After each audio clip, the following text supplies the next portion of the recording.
So here we have a piece of sandstone paving.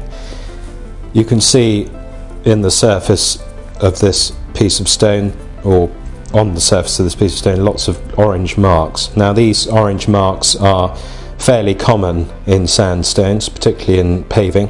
It's where the natural iron in the stone reacts with the air and moisture. It then oxidizes and leaves this orange rust stain near or close to the surface of the stone. Now we have a product called LTP Ferrex, which I'm now going to demonstrate. This is a solution in this jug diluted 1 to 3, so 1 part Ferrex, 3 parts of water, and I'm just simply going to apply it to the surface of the stone like so, and then spread it out nice and evenly using a white pad. And what we would do now is simply just leave that to react. It will probably take 30 minutes for it to start showing signs of a difference.